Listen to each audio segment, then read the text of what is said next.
आता आढावा घेणार आहोत विविध क्षेत्रातल्या टॉप 9 घडामोडींचा। सुरुवातीला मोठ्या बातम्या।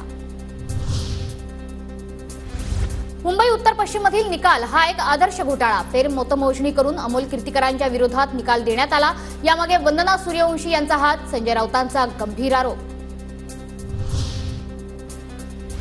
बाद केलेल्या पोस्टल मतांच्या आधारावर चुकीचा निकाल दिला। रवींद्र वायकरांचा खासदारकीची शपथ त्यांना देऊ नये, राऊतांचं वक्तव्य। नारायण राणे पैसे वाटून निवडून आले। राणेंच्या विजयासाठी घरोघरी पैसे वाटल्याचे व्हिडिओ समोर। संजय राऊतांचे नारायण राणेंवर गंभीर आरोप। मनुष्य हा विजयानं नम्र होतो, राणे विजयानं हिंस्र आणि बेफाम होतात। कोकणातून शिवसेना संपवली या नारायण राणेंच्या टीकेला सामनातून उत्तर। लोकसभा निवडणुकीत कोकणात महायुतीला प्रचंड यश। महायुतीला तडीपार करण्याची घोषणा करणाऱ्यांनाच कोकणवासियांनी तडीपार केलं। फडणवीसांचा उद्धव ठाकरेंवर निशाणा।